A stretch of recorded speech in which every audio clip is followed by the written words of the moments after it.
La régulation de la fonction de reproduction chez l'homme. La GnRH. A. Est une hormone produite par certains neurones de l'hypophyse. B. Stimule directement la sécrétion de l'hormone testiculaire. C. Est déversée directement dans le sang pour stimuler les cellules de l'adéno-hypophyse. D. Peut avoir indirectement une action sur les caractères secondaires.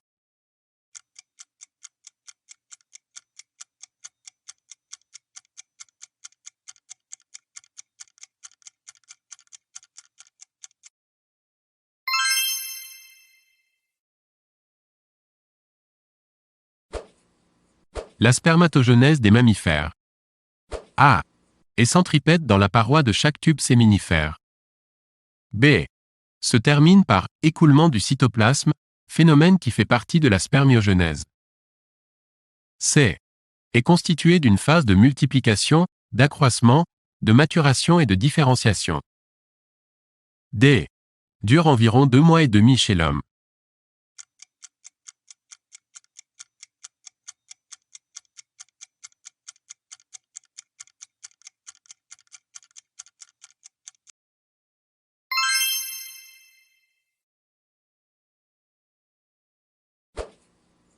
Le sperme. A. Contient des spermatozoïdes préalablement stockés dans les vésicules séminales. B. Contient du fructose. C. Est en partie sécrété par la prostate. D. Contient toujours des spermatozoïdes anormaux.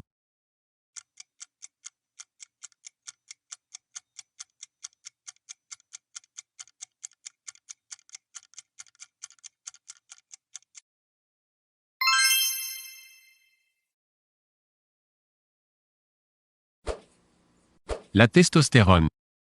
A. Est une hormone lipidique. B.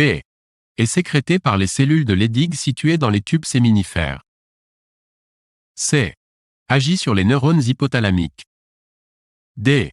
N'est pas indispensable à la spermatogenèse.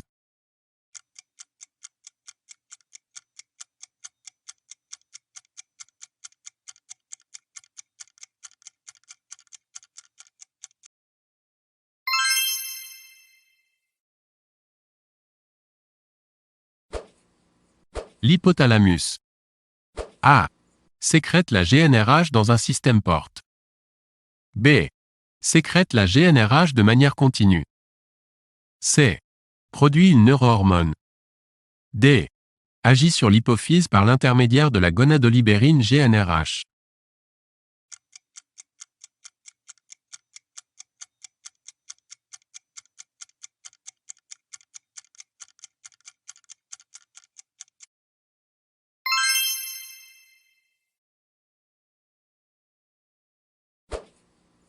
L'AFSH. A. Active directement la spermatogenèse. B. Stimule les cellules de Sertoli. C. Est sécrétée de manière pulsatile. D. A sa sécrétion synchronisée avec celle de la LH.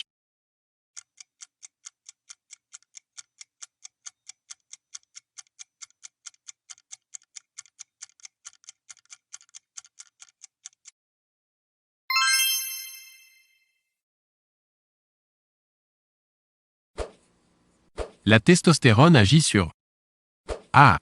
Les glandes annexes de l'appareil reproducteur. B. La musculature. C. Les centres nerveux. D. Le thymus.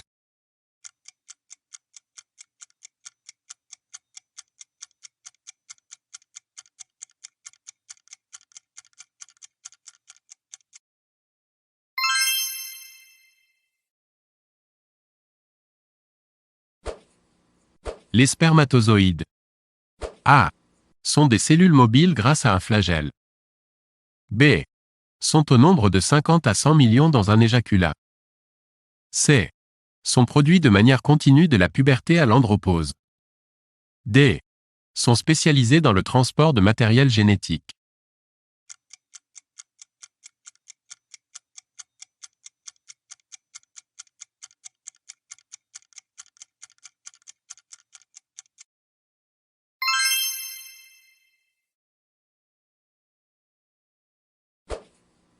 La production de testostérone. A. Est globalement stable chez l'homme, de la puberté à la mort. B. Est saisonnière chez tous les mâles. C. S'effectue sous forme de pulses séparés de quelques secondes. D.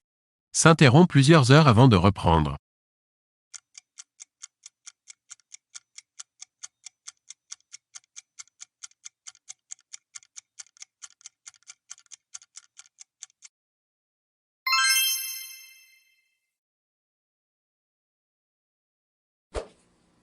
À propos de l'étude du rétrocontrôle chez le mammifère mâle.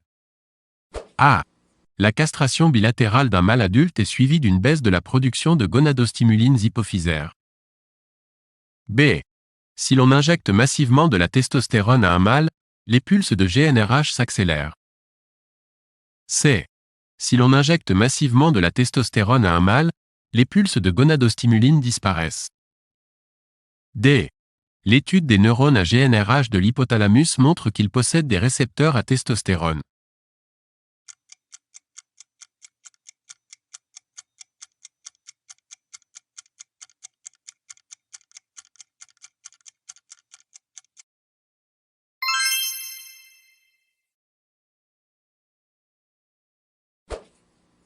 À propos de l'appareil génital mâle. A. La spermatogenèse se termine dans l'épididyme. B. Le canal déférent s'appelle également spermiducte. C. Le canal déférent unit le testicule à l'épididyme. D. Le testicule fabrique le sperme.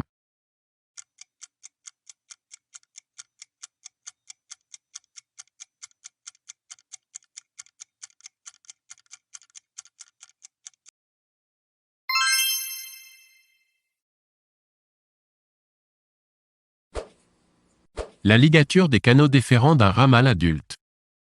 A. Entraîne une hypertrophie hypophysaire. B. Entraîne une augmentation du taux sanguin de FSH tandis que celui de LH reste constant. C. Entraîne une chute de la testostéronémie. D. Entraîne une stérilité par azospermie.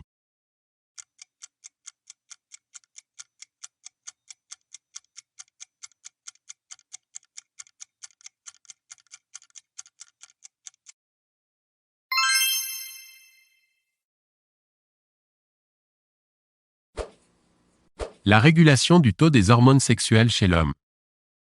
A. Est un servomécanisme. B. Est un système totalement fermé. C. Manque totalement d'autonomie. D. Est aléatoire.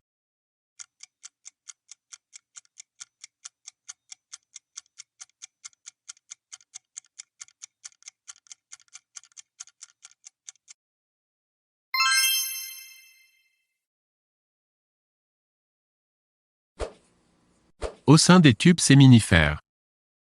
A. Les cellules les plus périphériques se multiplient par méiose. B. Les cellules trouvées dans la lumière centrale sont indifférenciées. C. Certaines cellules ont 4 fois plus d'ADN que d'autres. D. Les cellules trouvées dans la lumière centrale sont mobiles.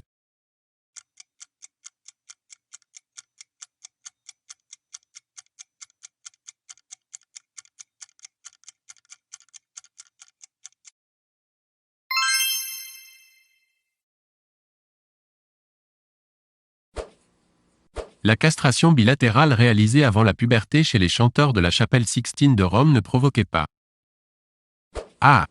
Une tendance à l'engraissement. B. L'absence de poils. C. L'existence d'organes génitaux de petite taille. D. L'aspect masculin de l'individu.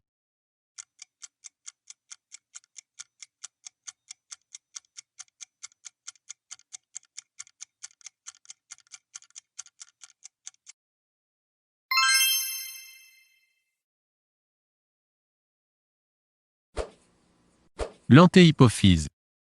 A. Est un prolongement anatomique de l'hypothalamus. B. Est bilobé. C. Est parcouru par de nombreux capillaires. D. Constitue la majeure partie de l'hypophyse.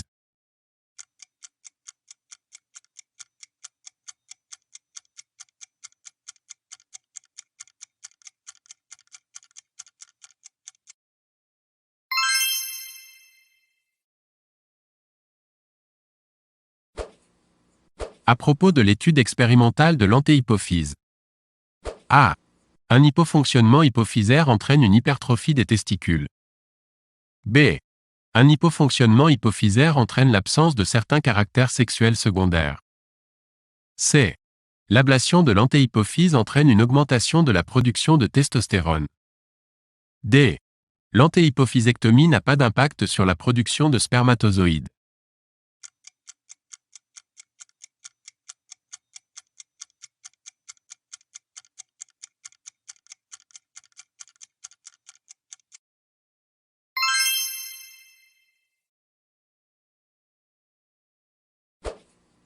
Le caractère pulsatile des sécrétions de LH et de FSH. A. Est lié à un stockage temporaire de ces hormones. B. Est indépendant de l'activité de l'hypothalamus. C. Est dû au caractère pulsatile de la sécrétion de testostérone. D. Entraîne la libération des mêmes quantités de ces deux hormones.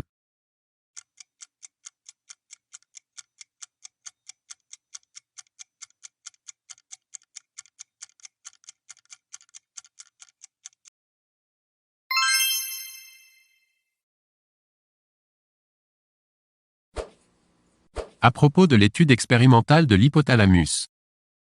A.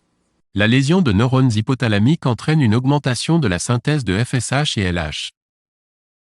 B. La stimulation électrique des neurones hypothalamiques provoque un arrêt de la sécrétion de LH et de FSH. C. La section de la tige pituitaire provoque un arrêt de la synthèse de gonadostimuline. D. Une ponction sanguine au niveau de la tige pituitaire révèle la présence dans le sang d'une molécule de nature lipidique, la GnRH.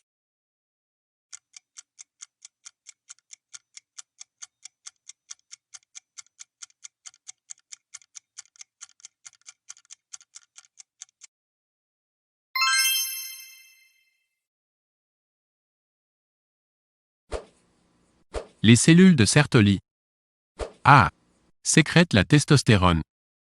B. Ont un rôle nourricier pour la lignée spermatique. C. Sont situées tout autour des tubes séminifères. D. Sont situées dans la lumière des tubes séminifères.